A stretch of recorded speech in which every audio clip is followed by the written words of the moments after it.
Tribuners, kembali lagi bersama saya Maureen Lumempo, presenter Tribun Manado. Dan saat ini mungkin ada yang spesial, tidak biasanya kita akan ada Tribun Podcast ya. Anda sedang menyaksikan Tribun Podcast. Kalau biasanya kita lakukan di studio, hari ini ada yang berbeda, yaitu dilakukan di perkebunan kelapa.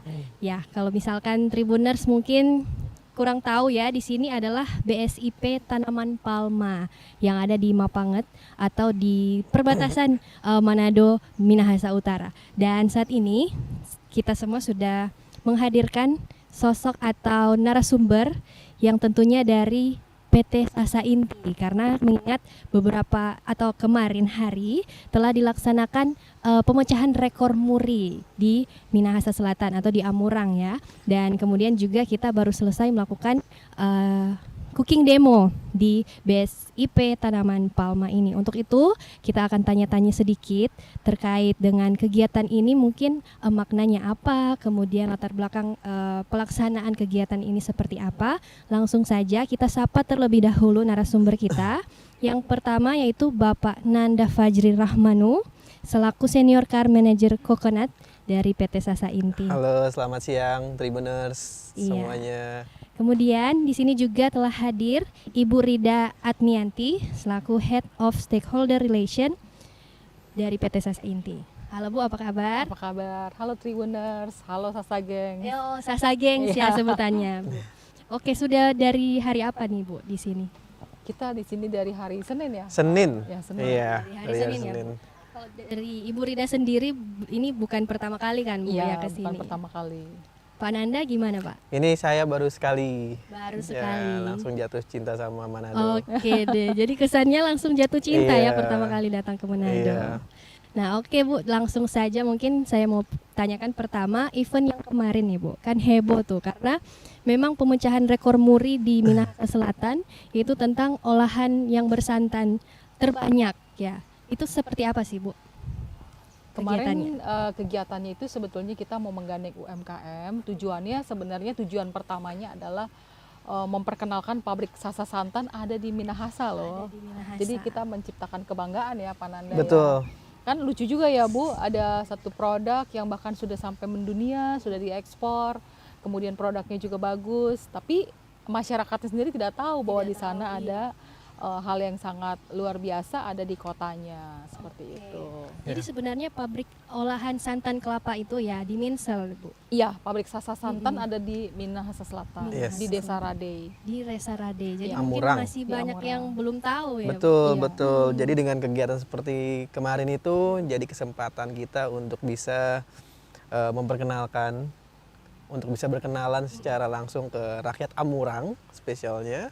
Jadi kita mencoba memecahkan rekor di sana dan sebagai salah satu bentuk wujud komitmen PT Sasa Inti untuk bisa menghadirkan manfaat yang nyata ke warga sekitar gitu. Supaya kita tuh manfaatnya benar-benar bisa mereka rasakan dan masyarakat di sana pun bisa merasa dekat dengan PT Sasa gitu. Oke, betul. Jadi memang yang terlibat di event kemarin bukan cuma dari PT Sasa Inti atau mungkin dari media yang terlibat, juga masyarakat sekitar Minahasa Selatan Betul. atau Amurang pada saat itu ya, Iya. dan UMKM-nya. Nah, kalau dari PT Sasa Inti sendiri mungkin untuk program atau yang memang khusus untuk UMKM itu seperti apa? Karena kami industri makanan, olahan makanan, maka UMKM yang kami gandeng pun adalah UMKM makanan dan minuman. Dan biasanya kami lebih memberdayakan UMKM untuk keamanan pangannya. Jadi selama ini kan UMKM hanya fokus kepada cara memasak, karena kan mereka juga mengerti memasak itu otodidak ya. Iya. Tetapi tentang keamanan pangan, kemudian bagaimana supaya apa yang mereka jual itu bisa tahan lama, bisa sampai ke kota lain tanpa rusak, tapi juga tidak pakai bahan pengawet. Nah itu kami membantu memberdayakan. Kenapa UMKM juga? Karena UMKM itu yang melestarikan makanan Indonesia.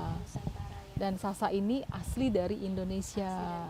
Jadi kalau misalnya kita berjalan bergandengan, sama-sama bisa bertahan, sama-sama bisa berkesinambungan, kenapa tidak? Betul. Nah, mungkin ada hal menarik di event kemarin kalau dari Ibu Rida sendiri, mungkin dari masakannya atau mungkin dari tamu-tamu yang datang, seperti apa Bu? seru pertama karena tempatnya bagus ya, Iya. alamnya bagus banget gitu. Jadi Dan kita cuacanya juga mendukung cuacanya ya, Bu, sangat kemarin. mendukung. Kita udah deg-degan sih karena hari Senin itu sebelum acara dari pagi sampai malam hujan. Iya betul, beberapa hari sebelum. Iya, tapi ternyata hari Selasanya pas acara itu cerah, bagus banget pemandangannya. Terus banyak makanan-makanan atau kue-kue namanya unik. Unik. Seperti apa Bu contohnya? Yang diingat yang menarik yang atau paling yang saya ingat berkesan? itu ada dabu-dabu tai minyak. Iya Dabu tai betul. minyak ya. Iya. Itu memang paling enak itu Bu. Iya ya, itu apa sambal sebenarnya ya? Iya sambal. Tapi memang cuma di sini yang kenalnya dari Betul. tai minyak itu. Terus apa ada daun-daun yang kita nggak tahu ya? Betul. Yang Karena di- kemarin tuh unik ya. Jadi semua sajiannya tuh disajikan menggunakan kemasan daun-daunan. Dan yang bikin saya personally surprise itu ternyata sajian ragam makanan bersantan di Minahasa Selatan ini banyak banget ya. Banyak ternyata. Dan sangat unik-unik dari sisi kemasannya. Ada juga dodol apa kemarin tuh, dodol amurang ya mungkin ya dodol namanya. Nasi Ja- jahe. Nasi jaha, ya. Jadi banyak sekali kuliner-kuliner yang bisa kita utilize menggunakan santan nih gitu. Dan kita sebagai dari Siri Sasa Inti tuh kita punya komitmen untuk bisa mengenalkan UMKM ini ke kancah nasional setidaknya gitu. Dan kita bawa justru ke global, kita kenalkan ke sana gitu. Karena potensinya sangat bagus sekali ya kalau kita lihat kayak kemarin tuh ya, sangat unik sekali dari tampilan penyajiannya dan rasa-rasanya pun juga ternyata surprise ini enak semuanya ya gitu. Betul. Isinya Satu habis lagi. ya. Apa tuh Bu? Apa Ada lagi, Bu? satu lagi. Jadi ternyata kalau orang Minahasa sebut N itu jadi NG ya. Engge, iya. Engge. Santan jadi santan. Santang. Iya. Santang. Makanan basantang ya. Itu yang kita ingat banget. Iya. Memang juga masakan di Minahasa itu tidak jauh-jauh dari santan, itu semua bisa Betul. dipakein santan ya Bu. Nah kalau mungkin dari, kan itu tadi yang produk-produk atau makanan-makanan dari UMKM itu disediakan dari tidak menggunakan plastiknya Bu. Nah ini saya mau singgung mungkin dari PT Sasa Inti sendiri, itu ada program atau CSR mungkin dari PT Sasa Inti seperti apa sih Bu? Yang tentunya tidak hanya mementingkan profit ya Bu, tapi juga people ataupun planet. Nah itu seperti apa Bu? Ya, jadi Sasa itu sangat memikirkan keberlanjutan. Bukan cuma buat kita sendiri, tapi buat anak cucu kita, buat bumi. Salah satunya salah satu komitmen kami adalah tentang pengurangan sampah plastik. Pengurangan sampah Nah, plastik. pengurangan sampah plastik itu bukan hanya kita menarik kembali, tetapi mengurangi gramasi kemasannya. Seperti yang dilakukan sama-sama Sasa Santan, kemasannya itu nanti bisa di-recycle. Jadi kami memilih bahan yang memang bisa di-recycle. Jadi makanya kalau dengan UMKM tentunya kita juga mengajarkan sebisa mungkin mengurangi kemasannya plastik begitu. Atau juga dengan mengurangi kemasan plastik kemarin memang terbukti Terbukti jauh lebih menarik lebih menarik. dan ramah lingkungan. Plastik ya. Iya. Kalau misalkan dari UMKM-nya sendiri, mungkin dari pandangan Pak Nanda dan Ibu Alida, antusiasnya seperti apa sih? Antusiasmenya kemarin cukup Sangat tinggi ya Bu ya. Jadi kita melihat kolaborasi antar UMKM bahkan untuk bisa menyajikan makanan itu semenarik mungkin gitu. Jadi kita lihat di sana kebersamaannya, terus canda tawanya. Jadi kehangatan itu yang kita rasakan dan terasa sangat mahal karena PT Sasa Inti bisa ada di sana bersama mereka gitu. Kita memfasilitasi kegiatan tersebut, melibatkan mereka dan kita mendapatkan benar-benar interaksi yang genuine dari masyarakat Amurang khususnya. Bahkan target makanan kita yang tadinya cuma 1.800 sekian bertambah-tambah terus karena UMKM-nya yang tadinya bisa ditarget cuma 27 per UMKM, Mereka menambahkan terus. tambah iya. Iya. Karena mereka begitu semangat melihat itu kan jadi happy ya lihat teman-temannya. Iya betul. Jadi malah jadi bertambah. Oke, baik. Nah kalau untuk kan persiapan untuk pemecahan rekor muri ini kan tidak gampang ya Bu, tidak mudah. Itu prosesnya seperti apa sih, mungkin dari pengajuannya atau ide muncul untuk bikin muri ini dari mana, seperti apa sih Bu atau Bapak Nanda, silakan. Kalau ini mungkin Bu Rida bisa menjawab detailnya. Mungkin sebenarnya kalau dari satu acara itu yang paling susah ide ya. Betul. Iya. Kita merumuskan sampai disetujui oleh muri itu lebih kepada ide penjudulan, pemberian nama. Karena kan juga kita harus ngecek apakah sudah ada jenis pencatatan yang Rekornya. sejenis ya, Iya. rekor muri yang lain yang sejenis gitu. Kemudian jumlahnya juga keunikannya gitu. Jadi memang makan waktu yang lama. Kalau untuk persiapan ini sendiri sekitar 2 bulan ya. 2 bulan kurang lebih Iya. ya, sampai kita menentukan kira-kira kita mau memecahkan rekor apa nih ya. Dari situ kita susun strategi implementasinya di lapangan, bekerja sama dengan teman-teman Tribun juga, dibantu teman-teman Tribun sehingga acara bisa berjalan lancar. Hingga eksekusi kita melibatkan masyarakat dan pemerintah daerah setempat untuk bisa hadir meramaikan acaranya.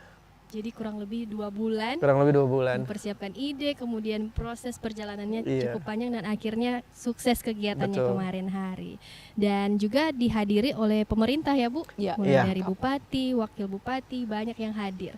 Nah, kalau menurut dari PT Sasa Inti sendiri, support dari pemerintah Sulawesi Utara ataupun mungkin kemarin di Minsel itu seperti apa? Sangat support. Dibuktikan dengan yang hadir itu ada dari provinsi kemarin kalau saya nggak salah.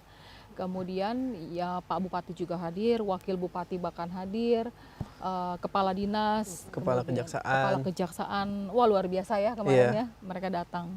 Turut hadir dan meramaikan juga. ya, Iya. Bu. Nah, untuk acara di hari ini Bu, yang baru selesai tadi dan juga Pak Nanda juga hadir dalam kegiatan atau cooking demo. Nah, ini sebenarnya tujuan melakukan cooking demo di BSIP Tanaman Palma itu apa sih Bu sebenarnya? Kan biasanya di studio atau di tempat lain. Nah, ini bekerja sama dengan BSIP tujuannya ada apa, Bu?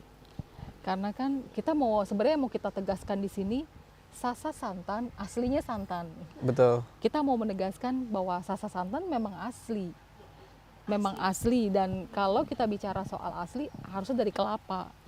Kalau kita mau bicara kelapa ahlinya BSIP pastinya dan supaya lebih mendekati artinya lebih merasakan lagi maka kita ke alam dan kebetulan BSIP ini punya area perkebunan yang juga luar biasa, yang menarik, yang cantik. Jadi rasanya kalau masak di alam itu jauh lebih menarik gitu ya Pak Nanda. Betul, jadi lebih menyenangkan. Kita kasih experience yang berbeda ke para UMKM yang hadir lah gitu. Memang terbukti ya tadi pelaksanaannya sangat antusias mereka mengikuti melihat demo masak yang dari Chef Igor ya. Iya. Oke. Nah, mungkin untuk menutup ya perbincangan kita di hari ini, mungkin harapan dari atau mungkin proyek ke depan dari PT Sasa Inti untuk di Sulawesi Utara terlebih ya, itu ada apa ke depannya? Seperti apa? Mungkin dari Ibu Rida atau Bapak Nanda? Pak Nanda dulu. Pak Nanda dulu. Oke. Boleh, kalau tentunya kita tetapkan sebagai awal semua kegiatan yang PT Sasa ini lakukan. Kita ingin menjadi tuan rumah di rumah kita sendiri gitu. Jadi kedepannya kita akan banyak sekali melakukan kegiatan yang melibatkan masyarakat di Minahasa Selatan dan Minahasa Utara untuk bisa berkolaborasi bersama dengan PT Sasa Inti gitu, untuk bisa memberikan manfaat yang lebih banyak ke khalayak yang lebih luas. Mungkin ada closing statement dari Ibu Rida, harapan ke depan seperti apa? Harapan ke depan sama juga kita menjadi tuan rumah di negeri kita sendiri. Makanan Indonesia menjadi raja di negerinya sendiri gitu ya, dan mari kita juga terus peduli terhadap lingkungan, baik itu masyarakat maupun lingkungan hidup, lingkungan sekitar kita. Dan jangan lupa Sasa Santan Aslinya santan. Aslinya santan. Oke deh Bu. Iya. Baiklah. Demikianlah bincang-bincang kita di hari ini. Mungkin memang dibatasi oleh waktu ya Bu. Mungkin di lain Iya. waktu dan Pak Nanda juga bisa bincang-bincang lagi bersama dengan Tribun Manado. Saya harap dari perbincangan kita di hari ini, teman-teman atau Tribuners yang menyaksikan boleh semakin bangga ya, karena memang santan kelapa Sasa ini olahan dari Torang P rumah sendiri, yaitu di Minahasa Selatan. Oke, demikianlah bincang-bincang hari ini. Terima kasih Tribuners yang sudah menyaksikan. Selamat siang, sampai jumpa.